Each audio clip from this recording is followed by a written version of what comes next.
ഇന്നത്തെ പരിപാടി എന്ന് പറയുന്നത് കുറച്ച് കപ്പ ഉണങ്ങാമെന്ന് വിചാരിച്ചേ. അപ്പച്ചനാണെങ്കിൽ കുറേ ദിവസമായിട്ട് ഇങ്ങനെ കപ്പ കൊണ്ടുപോയി ഉണങ്ങുക, കപ്പ കൊണ്ടുപോയി ഉണങ്ങുമെന്ന് പറയാണ് കേട്ടോ. നമ്മൾ ചെങ്ങന്നൂരൊക്കെ പോയിട്ട് വന്നിട്ട് സമാധാനത്തോട് ചെയ്യാമല്ലോ എന്ന് വിചാരിച്ചിട്ടാണ് നമ്മൾ കപ്പ വീട്ടിൽ നിന്ന് എടുത്തുകൊണ്ട് വരാഞ്ഞത്. ഇതങ്ങനെ അപ്പച്ചൻ പറഞ്ഞു, കപ്പ കൊണ്ടുപോയി ഉണങ്ങാനായിട്ട് അരിയാവെന്ന് പറഞ്ഞേ.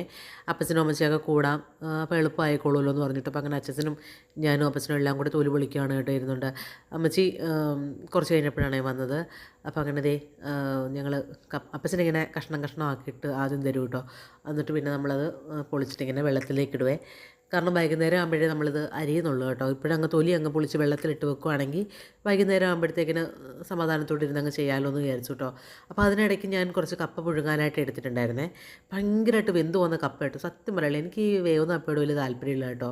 എനിക്കാണെങ്കിൽ ഒന്നിങ്ങനെ തിളയ്ക്കുമ്പോൾ തന്നെ എടുത്ത് മാറ്റുന്ന ഇഷ്ടം. ഒന്ന് തിളയ്ക്കാമെന്ന് വെച്ചാൽ ചെറുതായിട്ടൊന്ന് കടിക്കുമ്പോൾ കരിയറാന്നിരിക്കണം കേട്ടോ. എനിക്ക് അങ്ങനെ ഇഷ്ടം. നന്നായിട്ട് സവാളയൊക്കെ അരിഞ്ഞ് അതിലേക്ക് പിഴുപുളി ഇട്ട് അങ്ങ് ഞെരടി കിട്ടും. എന്നിട്ട് ആവശ്യത്തിന് വെളിച്ചെണ്ണ ഉപ്പൊക്കെ ഇട്ടിട്ട് അങ്ങോട്ട് നല്ല അടിപൊളി ചമ്മന്തി ഉണ്ടാക്കിയേ. എൻ്റെ അപ്പക്കുട്ടിനും അമ്മക്കുട്ടി സ്കൂളിൽ നിന്നപ്പോഴത്തേനും അവർക്കത് കൊടുത്തിട്ടോ. അവർക്ക് ഭയങ്കര ഇഷ്ടം കേട്ടോ. എനിക്കിനി കപ്പയും കാച്ചിൽ ചേമ്പ് അങ്ങനെയുള്ള കിഴങ്ങുവർഗ്ഗങ്ങളൊക്കെ കഴിക്കുന്ന സമയത്ത് അതിൻ്റെ കൂടെ തേയിലവെള്ളമോ കാപ്പിയൊക്കെയാണ് കേട്ടോ കൂടുതലിഷ്ടം. അങ്ങനെ എൻ്റെ അപ്പക്കുട്ടിനും അമ്മക്കുട്ടിയും ആവശ്യത്തിന് കപ്പയും ചമ്മന്തിയും ചായയൊക്കെ കഴിച്ചു കേട്ടോ.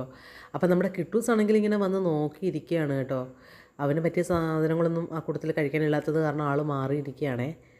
പക്ഷെ നമ്മുടെ ചിഞ്ചുനാണെങ്കിൽ കപ്പയൊക്കെ കൊടുത്തു കഴിഞ്ഞാൽ ആകെ ഇഷ്ടം കേട്ടോ കഴിക്കാനായിട്ട്. കിട്ടുവിന് പറ്റിയ സംഭവമില്ലെന്ന് അറിഞ്ഞപ്പോഴത്തേനും കിട്ടു മാറിയിരിക്കുന്നതാണ് ഈ കാണുന്നത്. അപ്പം നമ്മൾ വൈകുന്നേരം അങ്ങ് കപ്പയെല്ലാം അരിഞ്ഞു കേട്ടോ.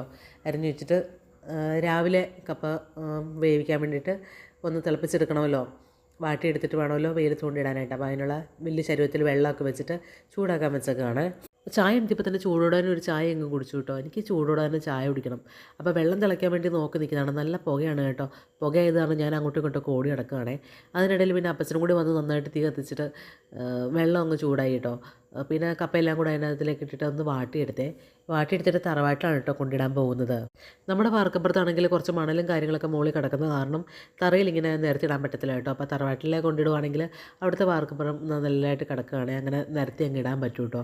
അപ്പോൾ അങ്ങനെ ദേ അപ്പക്കുട്ടനോട് ഏട്ടാ തലയിൽ വെച്ചിട്ട് പോകണ്ടെന്ന് പറഞ്ഞിട്ട് ആൾ കേൾക്കത്തില്ല കേട്ടോ. തലയിലൊക്കെ വെച്ചുകൊണ്ട് പോകുന്നത് ഉള്ള വഴിയിലും കാണാൻ ഇന്ന് കളഞ്ഞു കഴിഞ്ഞാൽ നീ ഇതിൻ്റെ അടിയൊക്കെ വാങ്ങിക്കുന്നു പറഞ്ഞ് ഞാൻ പേടിപ്പിച്ച് വിടുവാണ് കേട്ടോ. അപ്പോൾ അപ്പനിങ്ങനെ തിരിഞ്ഞ് നോക്കുന്നുണ്ട്, മോൻ തറയിൽ കളഞ്ഞിട്ടാണോ വരുന്നതെന്നൊക്കെ നോക്കുന്നുണ്ട് കേട്ടോ. അപ്പോൾ അങ്ങനെ അവർ കൊണ്ടുപോയി തറവാട്ടിലിടാനായിട്ട് പോകട്ടെ. നമ്മുടെ തൊട്ട് താഴെ തന്നെയാണ് കേട്ടോ തറവാട്. അപ്പം ഇന്നത്തെ വിശേഷങ്ങൾ ഇത്രയേ ഉള്ളൂ. Tata bye bye, see U.